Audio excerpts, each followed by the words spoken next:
Ito na yung promise ko sa inyo. So, yeah. So, I have 2 diaper bags. Ayan, siya. So, this is from Avon.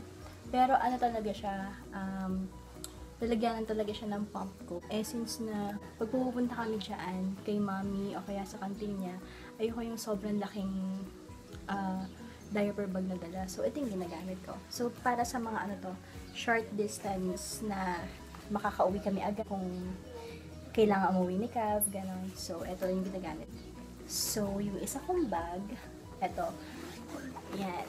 Ito ginagamit kami kagad makakauwi, gano'n. Or, kunyari, mag-overnight kami, 3 days 2 nights. So, ito yung ginagamit ko. So, gra ko siya. Binili ko siya sa SM Department Store sa Tarlac. So, mag-start muna tayo dito sa maliit kong bag. So, ito yung usual ko laging ginagamit. Talagang, as in, kada aalis ako, pupunta kay Ma, tapos kasama ko si Cav, ganyan. O kaya, pag mag-dinner ako with friend. So, ito, ang dinadala ko. Yan. Meron siyang, ano dito, pocket. So, may pocket pa dito na isa. Pero, anong nilalagay ko lang dito, cellphone, ganyan. Pero, yung gamit ni Kevin, hindi ako naglalagay dyan ng, kahit ano. So, anyway, ayun lang yung pocket niya sa harap. Tapos, ito na yung bukasan niya sa loob. So, ayan. Ito na siya. Tchanan! So, yan. Bale, dalawang lalagyanan siya. So, dito muna tayo sa side na to. So, sa side na to, syempre, nagdadala ako ng pamaypay. Importante yan, lalo na pag may baby kayo. Yan, kahit saan kayo magpunta, para at least kung mainit man, meron kayong pamaypay niya. Tapos, syempre, nagdadala ako ng diaper. Isa lang, kasi napoop lang siya, tapos kailangan ko siyang, hindi pa kami tapos, ganun, kumain, ganyan. So, yun, change ko siya ng diaper. At kung mag-poop na naman siya ulit, pwede naman na kami makauwi ng house. So, ayan, nagdadala din ako ng big. Ayan. Padala lang kay Cav ng lola niya. So, Carter's yung tatak niya, tama ba? Tapos, ayan, hindi ako nawawalan ng pamunas. Ayan, ito. Ewan ko kung ano tatak nito. Binili ata ni mommy to. Curity ba? Tama ba ako? Ayan, Curity. Kahit kay, dun sa panganay ko nun, ito rin ang gamit ko. So, kasi sobrang lambot, tapos medyo affordable pa. Kesa sa Enfant. O, yun. So, yeah. Ayan. So, kunyari, papatulogin ko siya. Ayan. Hindi siya pwede mawalan talaga ng ganito. Papatulugin, or kunyari, buhat ko siya. Ayan, nakaganyan dito ko. So, ayan. So, hagis yung wipes niya. Kasi, sobrang bango. Tapos, ano siya, with contains aloe vera and vitamin E. Ayan. So, ayan. No, may dala akong wipes para kung sakaling madumihan siya. Ayan, pupunas ko na lang ganyan. Or, pag may hahawakan siya, may mahawakan siyang toys, or nilagdagan toys niya, ganyan. Yan, iyan yung ipampupunas ko.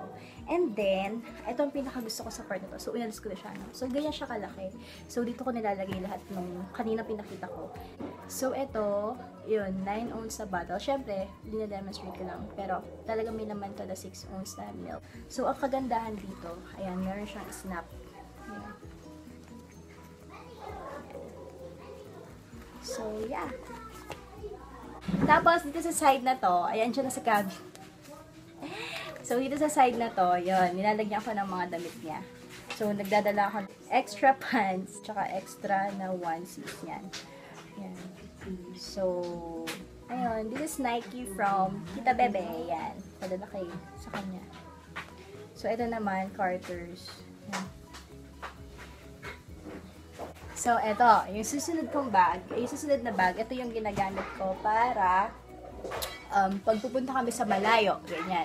O kaya, ito yung ginamit ko nung nag-beach kami, nung pupunta kami ng SM Tarlac, ganyan. Basta, ito yung dinadala ko pag hindi kagad kami makakauwi ni Kathy. So, yan, super bulk siya kasi sobrang daming nalalagay. Tapos, sobrang dami ko din talagang nilalagay. Ayun, kasi marami ako nilalagay. Kinokompleto ko na yung mga gamit kasi nga, hindi kami kagad makakauwi. So, ayoko na may kulang-kulang.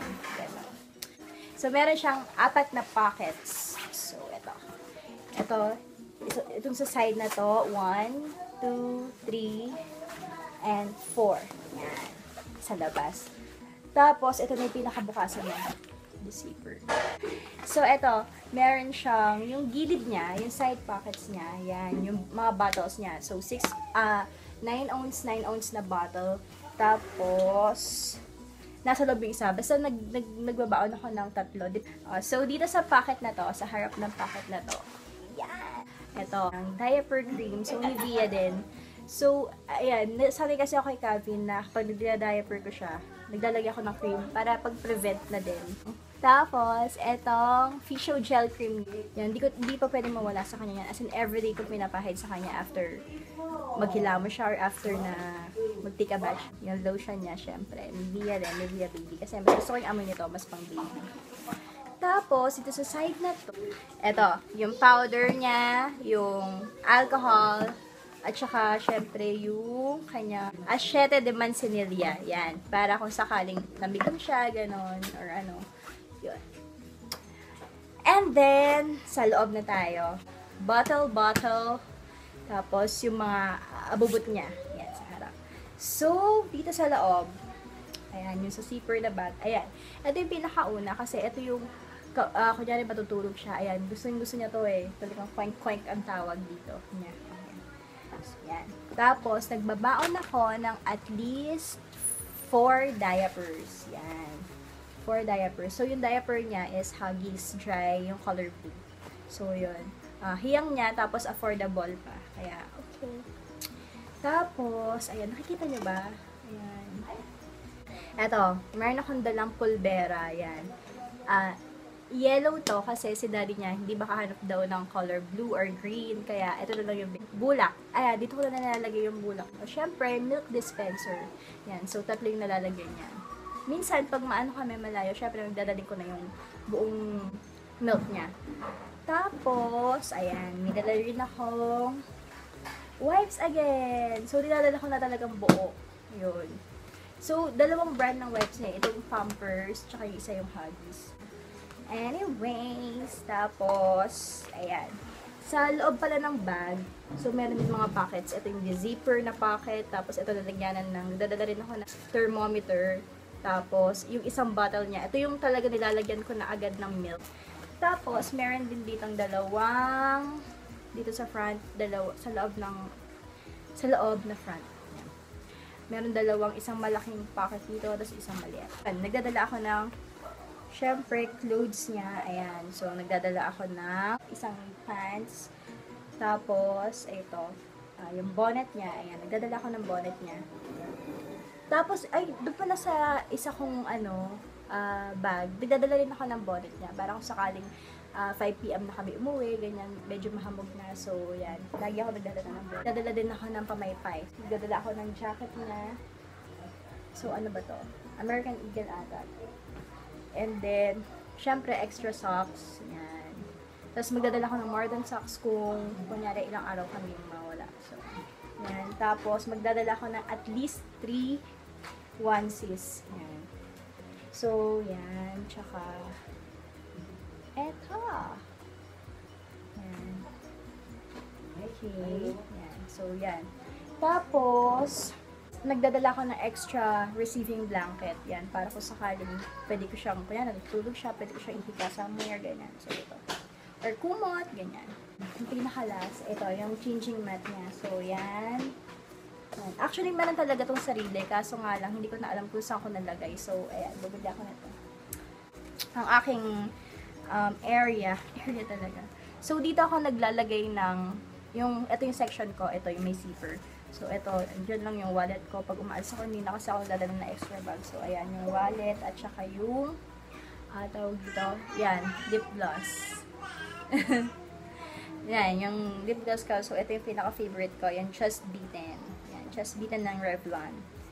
So, yeah. Tapos, yung powder ko, hindi na kasi ako nag-retouch pag kunyari, sa mall, ganyan, hindi na ako nag-retouch. So, kung ano yung makeup ko pag alis ko, powder na lang, and, yun nga, yung lipstick ko, lipstick ko sa araw na yun. So, yeah. That's all for this, video. Yun. At sana, nakakuha kayo yung mga tips kung ano yung mga pwede nyo dalhin, or, yun nga, ako yung pinaka ma-share ko na tip, yung since na malalaki yung mga diaper bags, so, kunyari, bumili kayo ng pump, or basta may mga maliliit na bags katulad nito. Oh, yan. Ito, pwede nyo gamitin talaga, no, as diaper bag. Tapos, sa mga short distances, yung makakauwi kayo agad. Syempre, para di na kayo magdala ng super laking diaper bag. So, yan. Andito na si Kevin. Actually, at saka andito na rin si mommy. So, yeah. That's all for tonight. And, thank you. Bye! So, bye ka na. Bye!